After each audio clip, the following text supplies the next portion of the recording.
Hello दोस्तों, स्वागत है मेरे इस यूट्यूब चैनल पर। आज की ये जो सच्ची घटना है, जब आप इसके बारे में सुनेंगे और जब तक आप इस वीडियो के लास्ट में पहुंचेंगे तो आप जानकर इसके पीछे की सच्चाई आप भी हैरान रह जाएंगे। और इस घटना को शुरू करने से पहले मैं आपसे एक गुजारिश करना चाहूँगा कि अगर आप कुछ ऐसी बातें हैं इस वीडियो में जो बताई जाएंगी, तो अगर आप कमज़ोर दल वाले व्यक्ति हैं तो आप इस वीडियो को छोड़कर जा सकते हैं।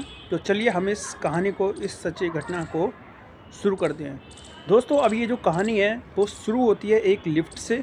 एक लिफ्ट जो कि जीटीबी हॉस्पिटल यानी कि गुरु तेग बहादुर हॉस्पिटल में लिफ्ट में 4 शख्स होते हैं, जिसमें से 2 बाबा और एक व्यक्ति, एक अन्य व्यक्ति होता है। अब जो 2 बाबा होते हैं एक व्यक्ति से पूछते हैं जिसका नाम नरेंद्र होता है। नरेंद्र से एक प्रस्ताव रखा जाता है कि तुम महीने के कितने रुपए कमाते हो, और यहाँ पर जो नरेंद्र है उनको जवाब देता है कि महज 15 से 20,000 रुपये महीने के कमाता हूँ, जो कि लिफ्ट ऑपरेटर होता है उसी हॉस्पिटल में।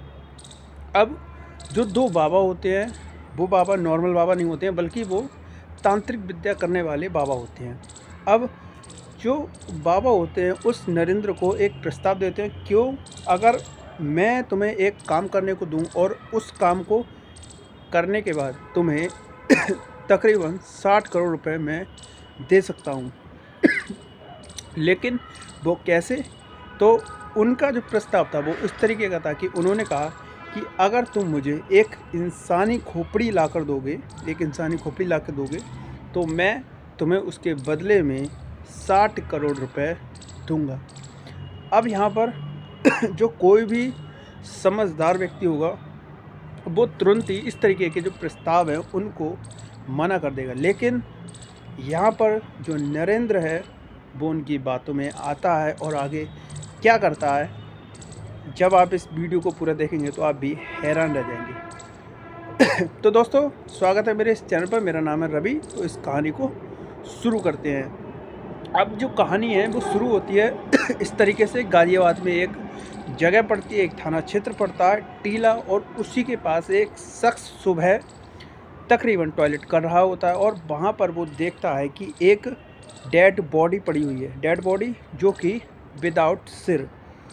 अब इसके बाद में इस बॉडी के लिए सूचना दी जाती है पुलिस के लिए, और पुलिस वाले जब आते हैं उस बॉडी को लाया जाता है, उसकी शिनाख्त की जाती है। लेकिन उसकी शिनाख्त करने में काफ़ी परेशानी होती है क्योंकि उसका सिर नहीं होता है।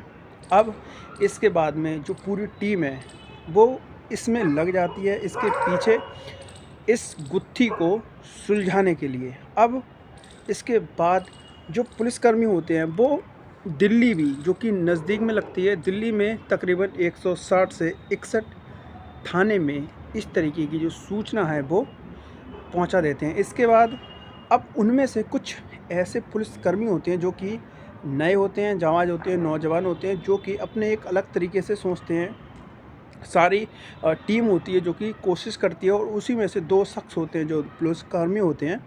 अब उनकी नज़र जाती है उस जगह पर एक बिल्डिंग होती है, उस बिल्डिंग के सीसीटीवी कैमरा को खोजने की।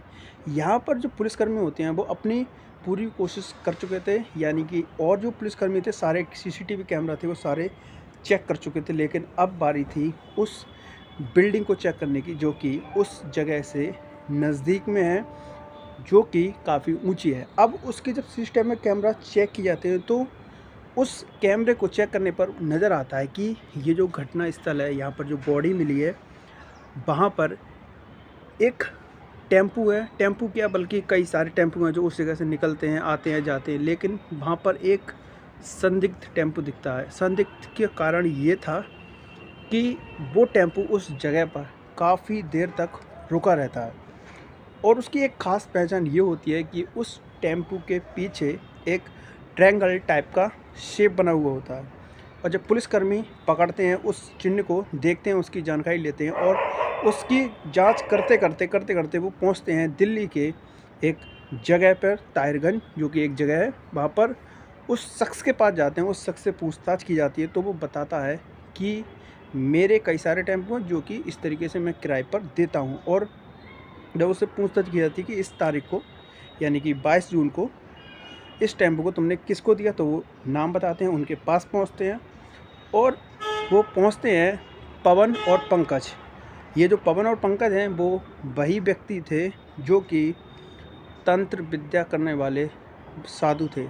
जब उनके पास पहुंचते हैं तो वो और 2 लोगों का पता देते हैं, जो कि उनका नाम होता है नरेंद्र, जो कि लिफ्ट में काम करता है। उसके साथ में एक धनंजय, विकास, जो कि उसका उर्फ जो दूसरा नाम होता है वो मोटा कहकर बुलाया जाता है। अब यहाँ पर जब उनसे पूछताछ की जाती है, सारी एकदम अपनी पुलिस की जो एक रवैया होता है उस तरीके से उनसे पूछताछ की जाती है और तब वो खुलासा करते हैं इस तरीके से कि ये जो शख्स होता है, एक उसका नाम होता है राजू कुमार, जो कि बिहार का रहने वाला एक शख्स होता है।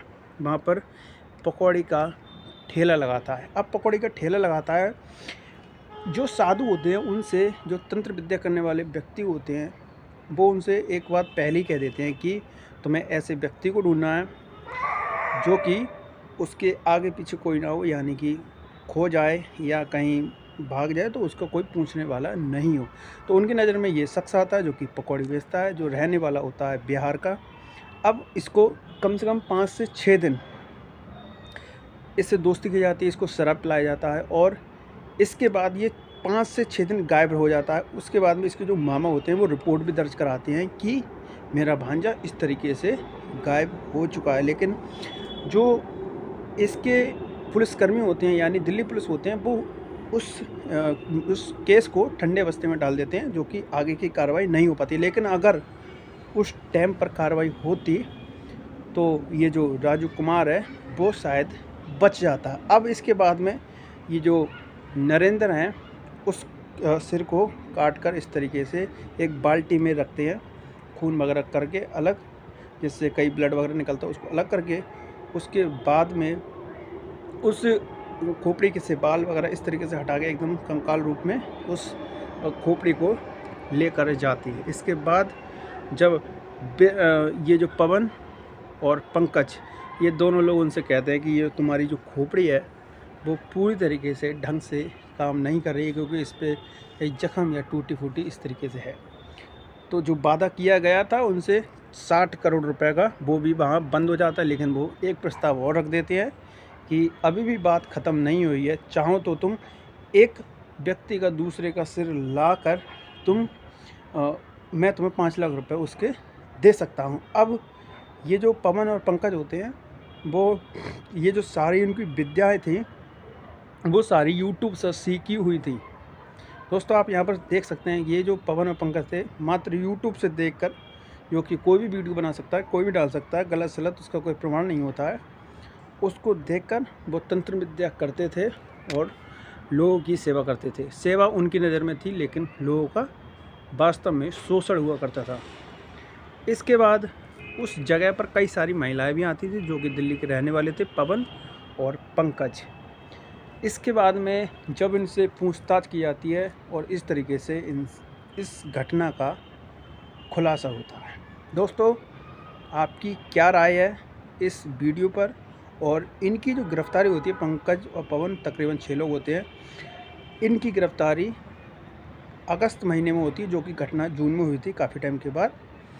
तो इस तरीके से कहानी ख़त्म होती है। इस तरीके से ये जो घटना है उसके बारे में ये जानकारी थी। आपको कैसी लगी आप ज़रूर बताएं, और वीडियो अगर आपको अच्छी लगी तो आप इस चैनल को सब्सक्राइब कर सकते हैं, और अगर नहीं लगी तो कोई बात नहीं है, नेक्स्ट वीडियो आपके लिए बहुत अच्छे टॉपिक बनाऊंगा। Thank you.